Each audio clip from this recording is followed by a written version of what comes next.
Aitah for telling my husband Happy Father's Day today because it felt like I was doing it all alone today. This morning I woke up early to order myself coffee so he could take our son to pick it up and surprise me. Then they went to the grocery store, thoughtfully picked out my favorite breakfast and came home. My husband made half of the breakfast and then asked me to make the other half. No problem. He acknowledged that he was asking me to do the work and still taking credit for the benefit of our kids' experience and memories. It was no problem until he went upstairs to go to the bathroom. And after 45 minutes I walked upstairs to check on him and he was asleep in our bed. He slept the entire afternoon. Later that day I was doing the absolute mountain of dishes, my third load for the day, that's another story, and he asked me to make a grocery list. I asked if he could please make the list because I was in the middle of doing the dishes, and further tried to coax him by playfully using Mother's Day. I didn't want to drop what I was doing to look in the fridge. He was already standing right in front of me to tell him what we needed for dinner. He knows what the ingredients are. He could easily look himself, but he insisted I help him. I was super frustrated, so I took a deep breath, washed and dried my hands, and then opened the fridge and started telling him what we needed. He could sense my frustration and called me on it. I explained that I was hoping he could make a list himself just this once because I was in the middle of doing the dishes. I explained that when I make a grocery list, I just look at what we have and write down what we don't have, and I didn't understand why he needed my help. He started talking over me to say if I had a problem making a grocery list with him, I should just have told him. I told him that I did communicate that with him, and he doubled down and told me that I needed to learn some patience. I smiled and said, Happy Father's Day, because it was the nicest thing I could think to say. That completely set him off. He went off on me, refused to get ingredients to make our dinner, bought dinner for only himself and our kids, and has been giving me the silent treatment for over an hour. He says I went too far. Aitah? Update. Wow, I did not realize I was going to wake up to so much to read. Thank you for all of your feedback. I have been enjoying my self-brewed coffee this morning and taking in your responses. I have a lot to look over and think about. I know divorce is the obvious answer. Update 2. No, divorce isn't the obvious answer for this specific incident. Update 3. I mean, the idea of divorce is not solely based on this one specific incident. Several people have commented thinking everyone is jumping to divorce based on this one situation. It is more complex than this one day. No, I'm not using Reddit as a poll for whether or not to leave my marriage. Till how to make Reddit paragraphs. Both of our mothers are dead, unfortunately. Our children are 6 and under. It is common for parents to help and facilitate the day. 6-year-olds and toddlers can't be responsible for celebrating their parents. I didn't expect anything from him. I know it's just a Hallmark consumerism holiday. People who have commented are correct in saying that this incident is just representative of every other day, but magnified by the fact that Mother's Day was a particular day to choose to be particularly a jerk.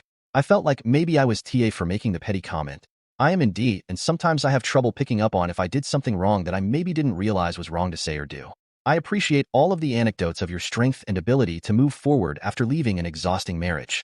It is inspiring. Edit/answers to your questions/update 4. Since Sunday, I have not lifted a single finger for baby Sinclair, my internal nickname for him.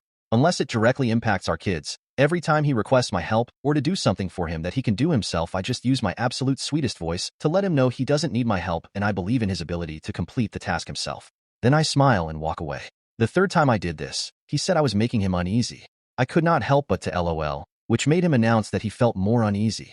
I know it wasn't kind, but I calmly told him he was a pathetic human. I told him I was sorry it had to be me, but someone in his life needed to tell him to grow up.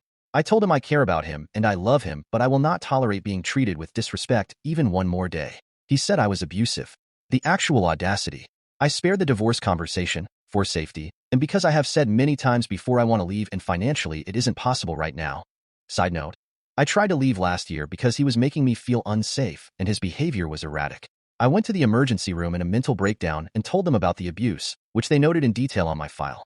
They asked about any plans to escape and I told them I had it covered and answered their questions about my plan. I had been planning for our escape for a year leading up to this. They told me they had to document the reported abuse in my file. I asked them to check my chart to make sure it was not tied to his account. They looked at it in front of me and said they made sure he wasn't on my emergency contacts or attached to my chart in any way. But then guess who got an email with my chart notes detailing his abuse and my exit plan before I even got home? I had to cool things down and start over with a new plan that I kept entirely to myself.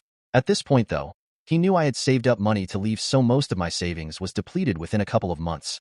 I eventually left with our kids with far less savings, and it didn't take long for me to realize I could not sustain the cost of my original bills, still in my name, and new bills in addition to legal assistance and the overall cost of starting over. Our leaving caused him to spiral, and he went back to therapy. Soon after, we started to dip our toes into visiting each other, mostly because I didn't want to leave our kids with him. We stuck to outdoor public activities as a family. He has always been able to wear me down and talk me out of a divorce, and this ended up no differently. Even though I know I'm not an anomaly, I felt ashamed and like a complete failure for going back. Surprisingly, he never actually changed. End of side note. Anyway, back to the present day.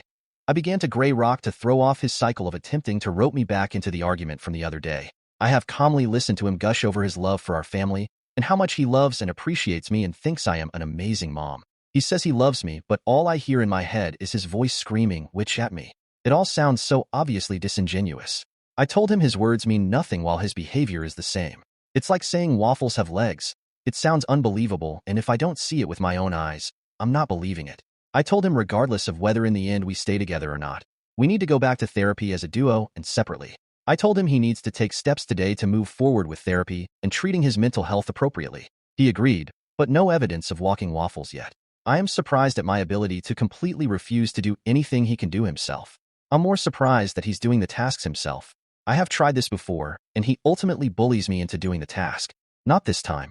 He keeps complaining about his results in ways that are so juvenile and manipulative, always leaving the impression that if I had just done it for him, it would have been done correctly. I just smile and tell him he did a good job with the task and tell him that it sounds like he needs more practice and eventually, it will become second nature.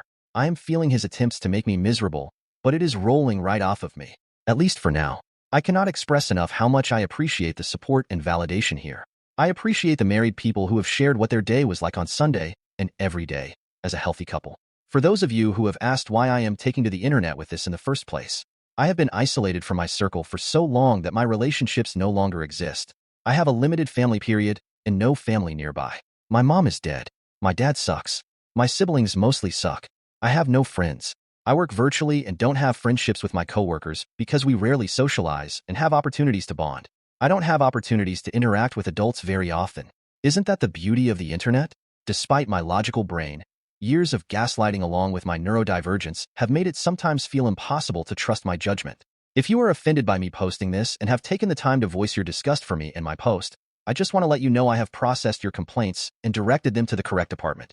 Thank you for your feedback.